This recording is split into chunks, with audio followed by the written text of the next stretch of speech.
Jenggot beliau sallallahu alaihi wa alihi wasallam sampai di dada. Tapi kalau ada yang niru Nabi malah dicemooh, dicibirin. Katanya orang Jakarta, ini kambing bandot dari mana? Subhanallah. Bayangkan, padahal jelas-jelas yang dia jadikan toladan cermin adalah Nabi sallallahu alaihi wasallam. Subhanallah. Mungkin sekedar disamakan dengan kambing bandot mungkin masih ringan. Tapi ketika sampai diberikan label orang yang meniru Nabi, dikatakan orang goblok, orang bodoh. Subhanallah. Innalillahi wa inna ilaihi raji'un. Berarti secara tidak langsung yang ditiru, yang menjadi toladan juga masuk di dalam cacian tersebut. Masuk akal tidak seorang muslim mencaci maki nabinya sallallahu alaihi wa alihi wasallam?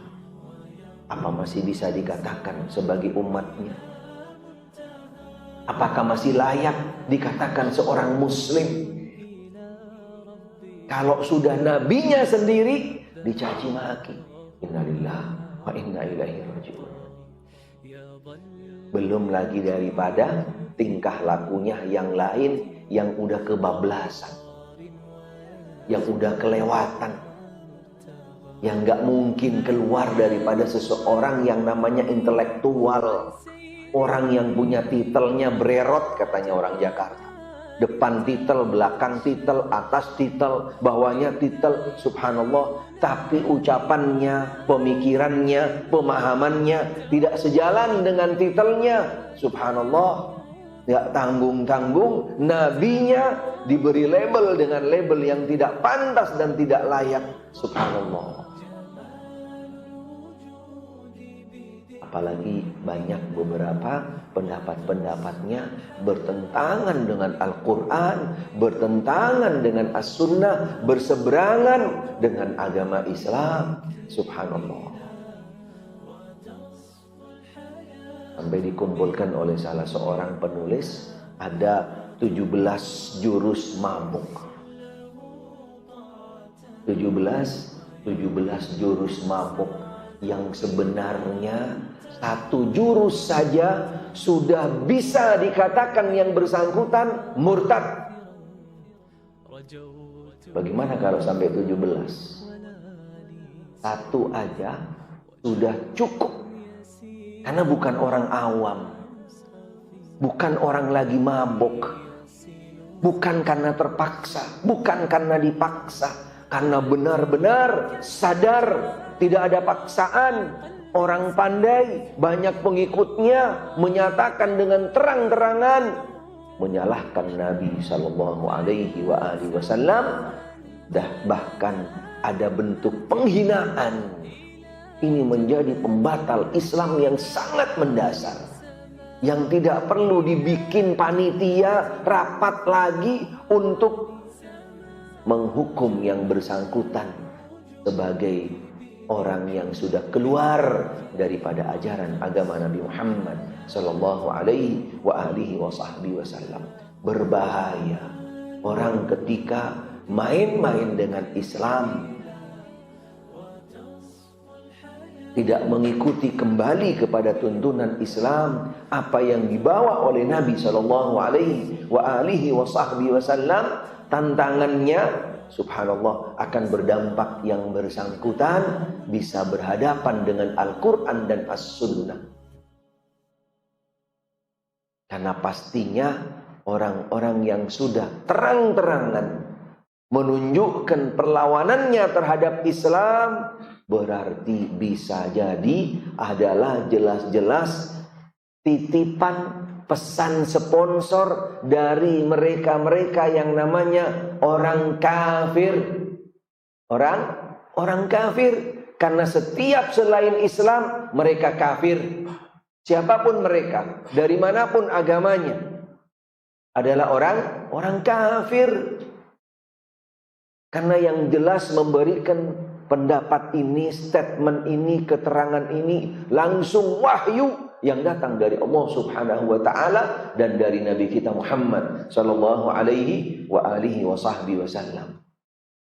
Sehingga tidak perlu ragu-ragu. Kenapa kita harus ragu mengatakan kepada yang namanya selain seorang muslim adalah kafir? Ini langsung yang menjelaskan adalah Allah Subhanahu wa ta'ala. Nggak bisa dirubah dengan yang namanya cuman sekedar munas. Nggak bisa. Tidak bisa. Tetap, dan itu sudah ada sejak 14 abad yang lalu. Selain muslim, kafir.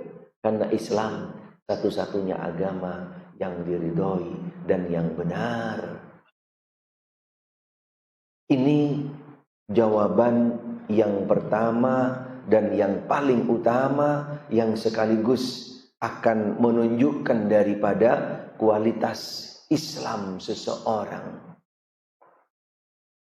Dengan dia bisa memahami Islam adalah agama yang hak, agama yang benar, agama yang diridhoi oleh Allah Subhanahu wa taala, satu-satunya menunjukkan bahwa Islam yang ada di dalam jiwanya bergelora, mantap, kuat, karena dia meyakini bahwasanya saya seorang muslim, selain muslim kafir.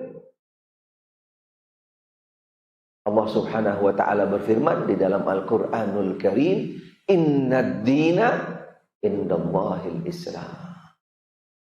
Sesungguhnya ad-din ay bimakna al-ahd. Tidak ada din yang lain yang diterima dan diridhoi oleh Allah Subhanahu wa taala kecuali al-Islam. Walaupun pada dasarnya agama yang datang sebelum Nabi sallallahu alaihi wa alihi wa sahbihi wasallam juga agama Islam. Dari mulai sejak zamannya Nabi Musa, Nabi Daud alaihissalam, dilanjutkan kepada Nabi Sulaiman, kemudian Nabi Musa, Nabi Harun, Nabi Isa, semuanya mereka adalah agama Islam.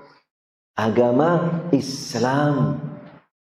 Walaupun setiap datang Rasul dan Nabi yang baru adalah menyempurnakan daripada agama yang sebelumnya, sampai pada akhirnya Allah Subhanahu wa taala mengutus dan mengangkat Nabi Muhammad sallallahu alaihi wa alihi wa sahbihi wasallam sebagai rasul dan nabi yang terakhir, sekaligus Islam yang dibawa oleh beliau adalah Islam yang sempurna, menyempurnakan daripada agama Islam yang sebelumnya. Karena setiap agama yang datang dari Allah, yaitu agama Islam, semuanya identik menuju kepada satu mutu, satu visi, satu misi, yaitu at-tauhid. Tidak ada satupun agama yang dibawa oleh Nabi kita, oleh para Nabi dan Rasul, kecuali mengajak umatnya kepada at-tauhid. Sehingga semuanya memberikan makna al-Islam. Apa maknanya Islam? Apa maknanya Islam, Mas? Berserah diri. Iya, Mas? Pasrah berserah diri. Pasrah berserah diri. Pasrah sama siapa, Mas? Sama Allah. Bukan pasrah sama yang lain, Mas ya. Pasrah dan berserah diri. Ini makna secara bahasa. Karena sekaligus setiap dari kita, setelah kita sudah bisa menjawabnya, walaupun jawabannya mungkin sederhana atau baru satu, karena jawabannya tentunya sangat banyak sekali. Jawabannya sangat banyak sekali. Tidak mungkin kami sebutkan semua jawaban karena waktunya sangat terbatas. Ada beberapa jawaban nanti yang akan kami perjelas atau kami perluas, khususnya 2 jawaban saja. Tadi jawaban yang pertama yang kami sudah jelaskan sedikit tentang Islam adalah agama yang benar, agama yang hak, satu-satunya agama yang diridhai oleh Allah Subhanahu wa taala. Sebelum kami jelaskan lebih jauh tentang Islam adalah agama yang benar, apa maknanya Islam dulu?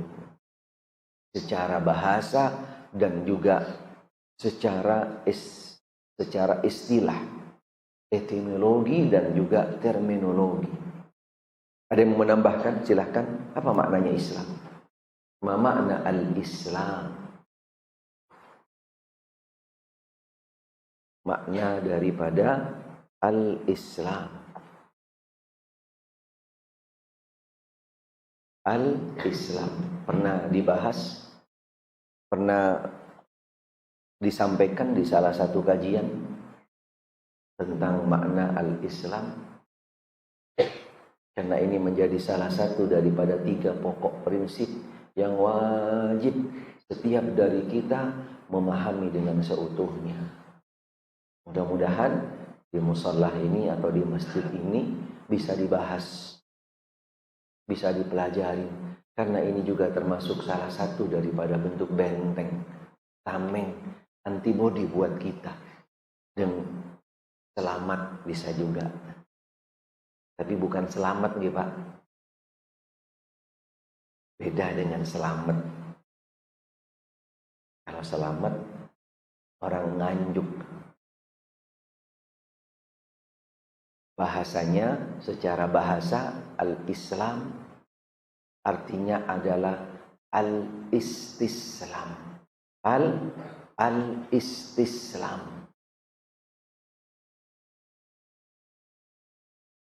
Mudah-mudahan selamat. Gimana Mas?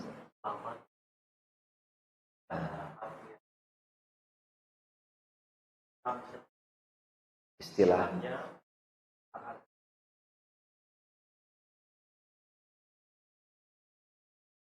ya, bagus, nah, bagus, bisa diartikan.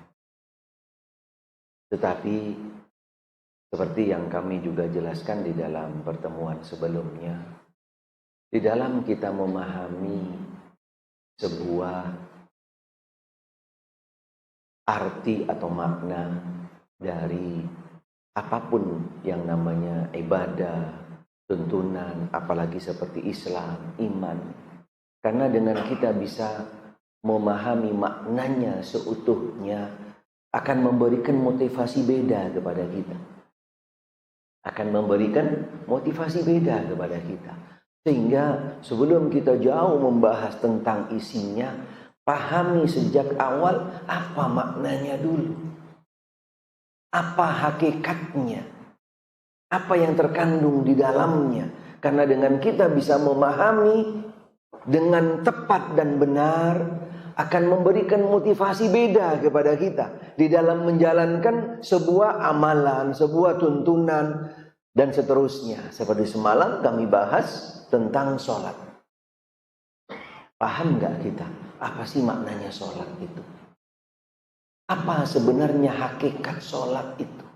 Karena dengan kita bisa memahami makna yang seutuhnya, yang sebenarnya, kita akan bisa memposisikan, mendudukkan sholat itu sebagaimana mestinya, dan kita akan merasakan bagaimana di dalam menjalankan ibadah sholat. Tapi kalau kita belum memahami hakikat makna yang sebenarnya dari sholat, subhanallah, hanya sekedar menggugurkan waktu, hanya sekedar datang ke masjid untuk menjalankan yang namanya sholat, hanya sekedar berdiri, ruku, sujud, dan seterusnya. Tapi kalau kita bisa memahami daripada makna sholat itu sendiri, wallahi akan beda di dalam menjalankan sholat. Sama juga ketika kita memahami tentang Islam yang sebenarnya, mulai daripada definisi bahasa dan istilahnya, apalagi kita jauh ke dalam membahas tentang kandungan Islam itu sendiri, pasti akan berbeda Islam kita.